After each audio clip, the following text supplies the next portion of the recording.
Hey guys, it's Lindsay. I have something that I want to share with you guys, and it's a little bit too long to type. But anyway, at my church tonight, on Wednesday nights, we have like youth, and then I'm too old for the youth now. Wow. And then there's adult Bible study, and I'm the youngest person in the adult Bible study. It's mostly like 60 and up, and like my parents, like that's pretty much it. Because I go to a really small town church. And anyway, the pastor, Brother Jerry, went over something tonight, and it was from Jude. And I don't know about y'all, but I have not ever really studied a lot in Jude. But what he said tonight really spoke to me from the perspective of a cabin leader, and now I guess as a unit leader, in that like of teaching kids and being around kids and being a mentor to these kids, because we're going to be so involved in these kids and they're in these kids' lives for a whole week. We're going to be everything, their mom and their dad. They're everything for like a whole week.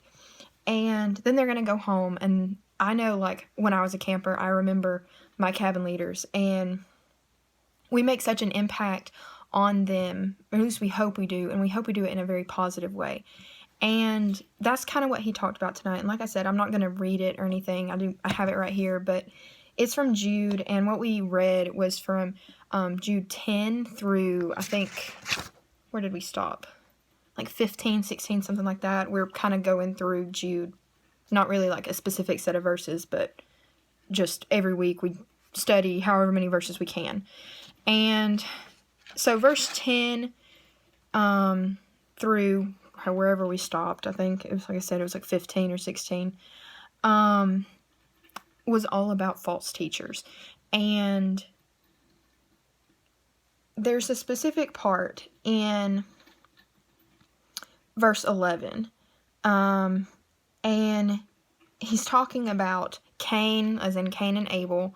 He's talking about Balaam, and who is, if you remember the story of the talking donkey, that's that story.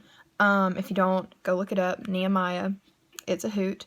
And then Korah, I don't know how to pronounce that, but Korah, and I didn't know that story very well until he started talking about it, and then I was like, oh yeah.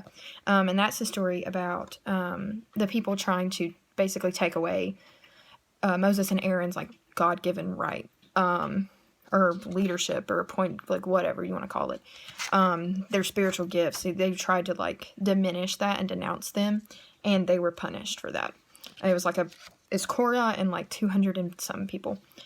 Anyway, it goes on, and it talks about them, and it compares false teachers to them, because something bad happened to all of them. You know, Cain, he killed his brother, so he has that whole story of death.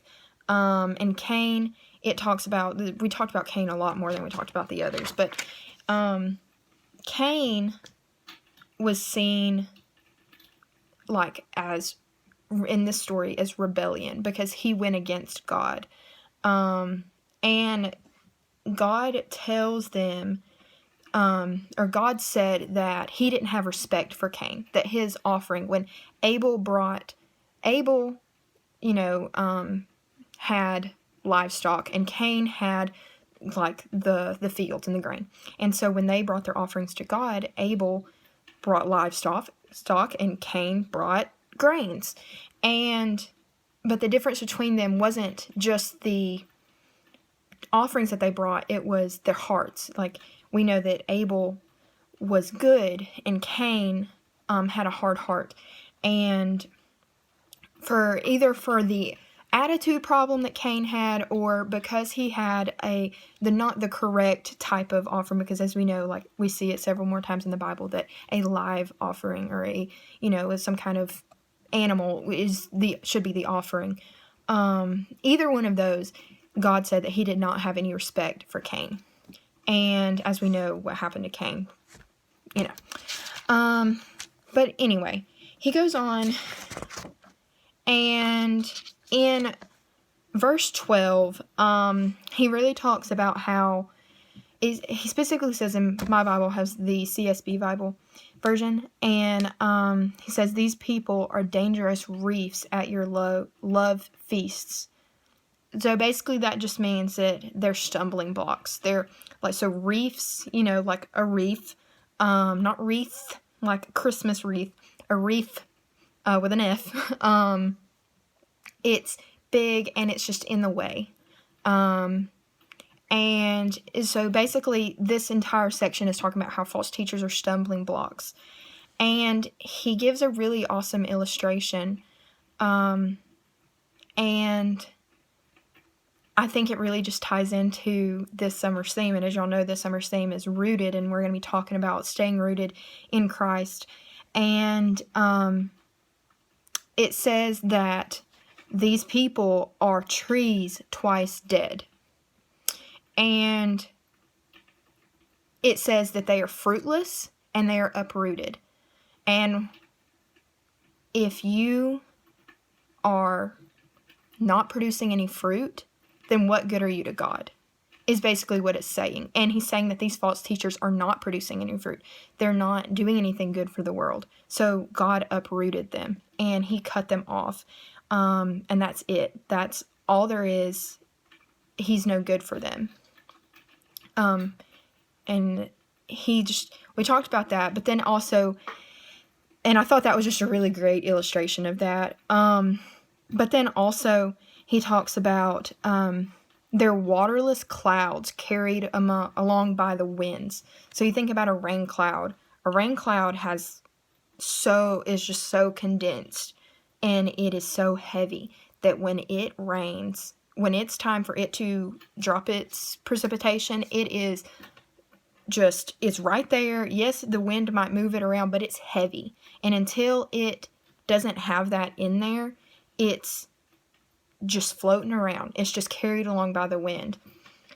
And then, kind of back at the beginning of that section,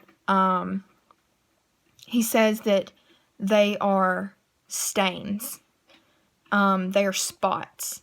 You can't get rid of it. The false teachers have just bled into the world, and they are infiltrating everything. It's like when I was putting mascara on one day, and I had this new orange shirt on, and I thought it was the cutest thing. Sorry, I know this is kind of girly, but I just dropped the very black mascara straight down, and it got a huge black stain all the way down. And I was so upset. And yes, I got that mascara out, but the cleaning process of it left a very faint white mark in the cloth, in the shirt. And so now every time I wear it, like, you might not be able to see it, but I look at it and I'm like, oh, I know it's there, And that's how those false teachers are. You may remove them, but they still left their mark. And so I know this is like super long and way longer than I intended it to be, but I just want to leave you with this, some, I don't know, words of encouragement, advice. I don't really know. For me, it was encouragement and advice. So hopefully that it is for you as well.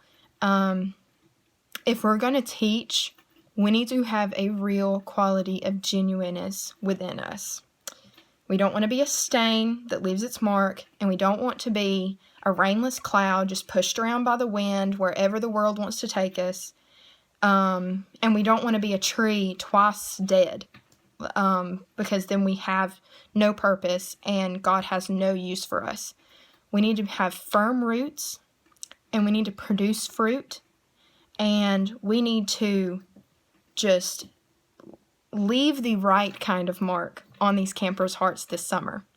So I hope this brought you some encouragement, I don't know what it is, but I hope it helps you in some way. I know it helped me a lot, and I just really wanted to share it with you guys.